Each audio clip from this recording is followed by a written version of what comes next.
이제 로봇이 합니다. 현대차가 연봉 1억 킹산직 앞에 이 한마디를 내려놓은 순간 6년 무파업 신화는 그 자리에서 끝이 났습니다. 보스턴 다이내믹스 아틀라스가 지난 11월 조지아 공장 라인에 조용히 발을 들여놓았습니다. 2028년 연 3만 대, 2035년 210만 대. 숫자만 들으면 먼 미래 같지만 지금 이 순간 1억 연봉 생산직이 앉아있던 자리는 이미 로봇의 것으로 다시 그려지고 있습니다. 왜 하필 지금이었을까요? 그리고 이 흐름은 울산에서 멈출까요? 아니면 여러분의 일터까지 올라올까요? 먼저 올해 현대차 노조가 무엇을 요구했는지부터 같이 정리해 보겠습니다. 2025년 임단협에서 노조가 내민 요구안은 한눈에 봐도 묵직했습니다.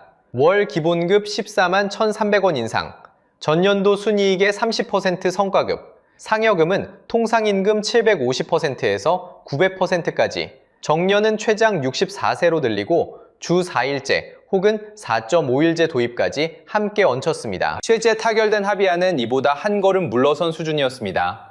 월 기본급 10만원 인상, 성과금은 요구한 900%가 아닌 450%에 일시금 1,580만원, 주식 30주와 재래시장 상품권 20만원이 더해졌습니다. 요구와 합의 사이의 이 간격 자체가 올해 현장이 얼마나 팽팽했는지를 말해줍니다. 이 과정에서 6년 동안 이어지던 무분규 기록이 깨졌습니다. 7년 만에 부분 파업이 3일에서 5일 진행됐고 울산 공장은 하루 약 1,500대의 생산 차질을 기록했습니다.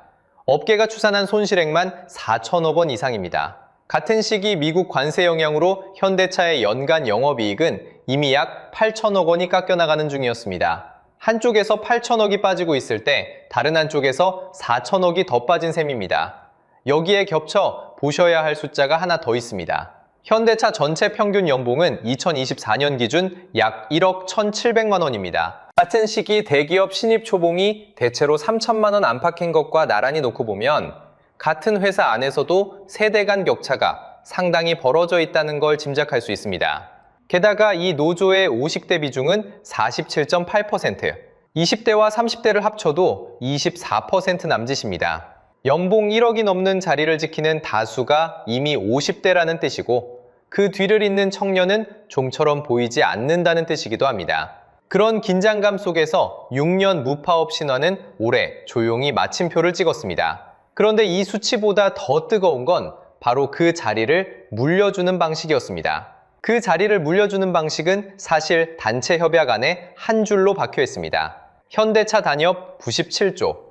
업무상 사망하거나 6급 이상 장애로 퇴직할 경우 직계가족 1명을 특별 채용한다는 조항입니다. 고용노동부는 이 조항이 공정채용 원칙에 어긋난다고 보고 자율시정을 권고해 왔지만 현대차 지부는 지금도 이를 받아들이지 않고 있습니다. 바로 옆 회사 기아는 2023년에 같은 취지의 시정명령을 받았고 이를 거부해 결국 형사 입건까지 갔습니다.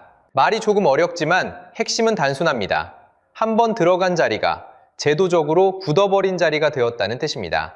바깥에서 아무리 두드려도 열리지 않는 문이 안쪽에서는 가족 단위로 이어질 수 있게 설계되어 있는 겁니다. 이 자리가 얼마나 드문 자리인지 이 숫자 하나면 설명됩니다. 2023년 현대차 생산직 공개 채용 400명 모집에 최소 10만 명이 몰렸고 경쟁률은 약 300대 1이었습니다. 그런데 더 놀라운 건 이게 10년 만에 공개 채용이었다는 사실입니다. 2013년 이후 생산직 문이 일반 지원자에게 열린 적이 사실상 없었던 겁니다. 청년 초봉 3천만 원 시대, 10만 명이 1억 연봉자리 400개를 놓고 줄을 서야 했습니다.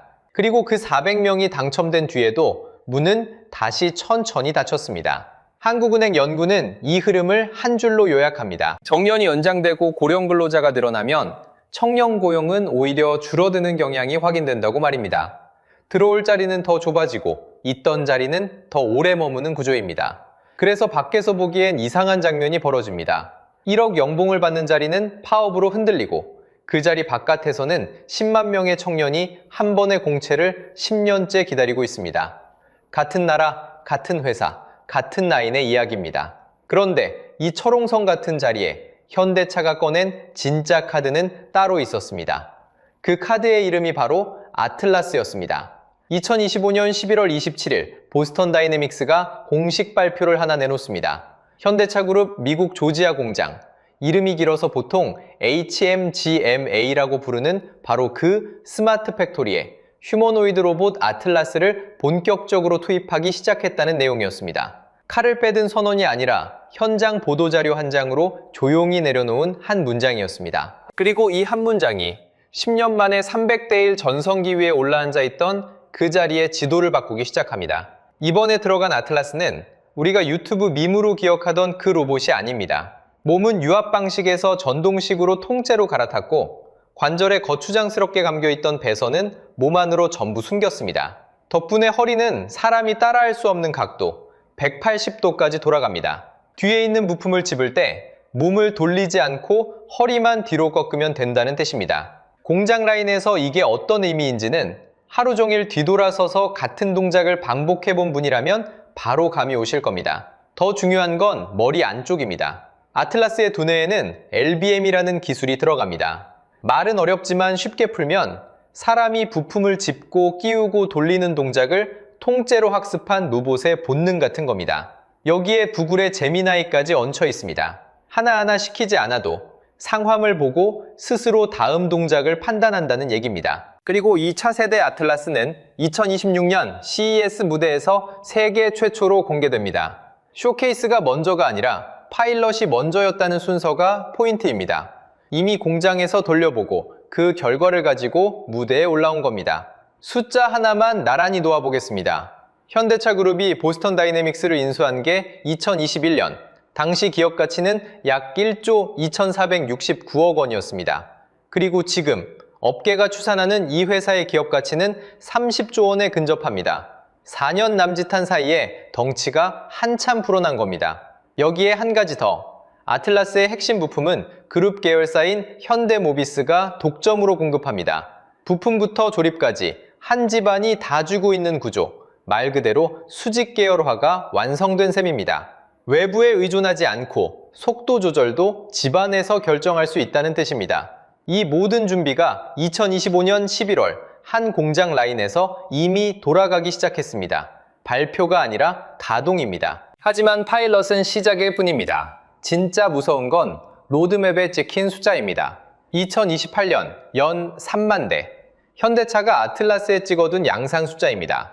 한 공장에서 한 해 3만 대의 휴머노이드 로봇이 쏟아져 나온다는 뜻입니다. 이게 왜 무서운 숫자냐면 아틀라스가 투입되는 HMGMA 공장 자체가 이미 자동차 시대의 기준을 넘어섰기 때문입니다. 이 공장은 연 30만 대 생산 능력에 부품을 나르는 주행 로봇 500대와 완성차를 옮기는 주차 로봇 50대가 이미 컨베이어 벨트를 대신하고 있습니다. 사람이 줄 맞춰 서 있던 라인은 사라지고 주문이 들어오면 로봇이 알아서 움직이는 구조로 바뀐 겁니다. 여기에 아틀라스가 추가되면 사람의 손이 마지막까지 남아있던 자리마저 채워지게 됩니다. 더 중요한 건 이게 현대차 한 곳의 이야기가 아니라는 점입니다. 고ld만삭스는 휴머노이드 로봇 판매량이 2025년 약 8,000대에서 2030년 13만 6,000대, 2035년에는 210만 대에 이를 거라고 봅니다. 10년 동안 연평균 38% 성장, 2025년 8,000대와 2035년 210만 대. 이 두 숫자만 나란히 놓고 보셔도 무슨 일이 벌어지는지 감이 오실 겁니다. 이걸 한국기계연구원은 이렇게 표현합니다. 2026년이 휴머노이드의 상업적 임계점이라고 말입니다. 임계점은 물이 99도에서 100도로 넘어가는 그 1도 차이와 같습니다. 99도까지는 뜨거운 물일 뿐입니다. 그런데 100도가 되는 순간 끓기 시작합니다. 기술도 똑같습니다. 어느 선을 넘으면 천천히 바뀌는 게 아니라 산업 전체가 한꺼번에 뒤집어집니다. 기계연구원이 보는 한국의 골든타임은 2030년까지 딱 5년입니다. 그리고 가장 먼저 임계점을 맞는 영역이 어디인지도 이미 지목되어 있습니다. 31PWC는 자동차 의장 공정, 그러니까 차 내부 부품을 하나씩 끼워 맞추는 아직 사람 손이 필요한 마지막 구간을 휴머노이드의 최대 적용처로 꼽았습니다. 아틀라스가 들어가는 자리와 정확히 겹칩니다. 그리고 이건 현대차 공장 안에서만 끝나는 이야기가 아닙니다. 사라진 직업, 이 단어 들어보신 분은 이미 답을 아실 겁니다. 1980년대 신문사에는 활자공이라는 직업이 있었습니다. 납으로 만든 활자를 한 글자 한 글자 골라 판을 짜던 분들입니다. 그런데 컴퓨터 조판, 그러니까 CTS가 들어오자 이 직업은 10년을 못 버티고 사라졌습니다. 전화 교환원도 마찬가지입니다. 1971년 자동식 전화가 개통되고 1987년 1가구 1전화 시대가 오자 교환대 앞에 앉아 전화를 연결해 주시던 분들은 사실상 소멸했습니다. 타자원, 항법사도 같은 길을 걸었습니다. 공통점은 단 하나입니다. 기술이 임계점을 넘자 직업 자체가 10년 안팎에 통째로 사라졌다는 것입니다. 아틀라스가 조지아 공장에 발을 들인 이 장면이 무서운 이유도 여기에 있습니다. 지금 우리가 보고 있는 건 그 10년의 첫 해일 수 있습니다. 그리고 이건 공장 안에 있는 분들만의 이야기가 아닙니다. 소비자인 우리 지갑까지 올라오는 이야기입니다. 과거 1,000만 원이던 아반떼가 3,000만 원이 된 배경에는 여러 이유가 있지만 그중 한 축은 인건비와 파업 리스크였습니다. 자동화는 이 구조를 깰 수도 있는 카드입니다. 다만 단기적으로는 설비 투자 부담 때문에 오히려 차값을 밀어 올릴 수도 있습니다. 가격이 떨어지든 올라가든 내가 다음에 살 차 가격표가 아틀라스 로드맵 위에서 다시 계산되고 있다는 사실은 달라지지 않습니다. 청년 지갑에도 같은 그림자가 드리워집니다. 현대차 노조조합원은 2022년 46,413명에서 2024년 43,285명으로 줄었습니다. 한국경제는 올해 2월 보도에서 연 1,000명씩 급감한다고 전했습니다. 문제는 이 빈자리가 청년에게 가느냐입니다. 지금 로드맵대로라면 그 자리는 아틀라스가 가져갑니다. 여기에 한국은행 연구가 하나 겹칩니다. 정년이 늘어나면 고령 근로자는 늘지만 청년 고용은 오히려 줄어드는 경향이 확인됐다는 것입니다. 위에서는 정년 연장으로 자리가 막히고 아래에서는 로봇이 자리를 가져가는 구조입니다. 활자공이 사라질 때도 아무도 당장 내일이라고 생각하지 않았습니다. 그럼 우리는 이 흐름에 어떻게 서야 할까요?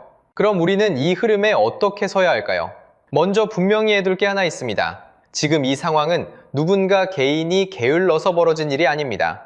한 번 올리면 내릴 수 없는 계단식 임금 구조, 개인이 아니라 집단으로만 협상이 되는 설계, 그리고 이미 로봇을 들이고 있는 글로벌 경쟁자들, 이 세 가지가 맞물린 구조 위에서 벌어지고 있는 일입니다. 그래서 해법도 개인의 결심이 아니라 이 구조 안에서 내가 설 자리를 먼저 정하는 일에서 시작해야 합니다. 지도는 세 갈래입니다. 첫째, 로봇을 직접 다루는 쪽으로 한 걸음 옮기는 겁니다. HMG/MA처럼 로봇이 들어온 공장에서는 사람이 사라지는 게 아니라 로봇을 운용하고 정비하고 프로그램을 고쳐넣는 자리가 늘어납니다. 둘째, 재교육과 직업훈련을 미리 훑어두는 겁니다. 고용노동부의 K-디지털 트레이닝, 한국폴리텍대학의 로봇 관련 학과, 국가기술 자격인 로봇 기부개발기사와 로봇 소프트웨어 개발기사, 이름만 알아두는 것과 지금 모집 일정까지 확인해두는 것은 1년 뒤 완전히 다른 자리에 서게 만듭니다. 셋째, 내 업종의 자동화 적용점을 먼저 잇는 겁니다. 자동차에서는 자동화율이 낮은 의장 공정이 다음 타깃으로 꼽힙니다. 내가 있는 업종에서 가장 사람 손이 많이 들어가는 구간, 거기가 바로 다음의 로봇이 먼저 찾아올 자리입니다. 임계점은 결국 모두에게 돌아옵니다.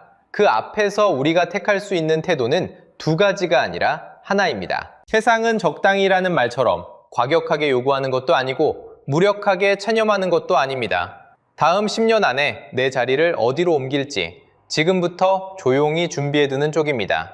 정리하겠습니다. 현대차가 1억 킹 산직을 버리고 아틀라스를 택한 진짜 이유는 한 번의 파업에 대한 분풀이가 아니었습니다. 2026년을 상업적 임계점으로 당겨버린 글로벌 자동화 흐름, 그 시장 구조 자체였습니다. 이 흐름은 울산에서 멈추지 않습니다. 우리 업종과 지갑으로 반드시 올라옵니다. 그 안에서 우리에게 필요한 건 비난할 대상을 찾는 일이 아니라 다음 10년에서 내 자리를 먼저 정해두는 일입니다. 영상이 도움이 되셨다면 구독과 좋아요 부탁드립니다. 당신의 업종에서 가장 먼저 자동화될 공정은 무엇일까요? 댓글로 남겨주세요. 다음 편에서 업종별 자동화 지도를 그려드리겠습니다.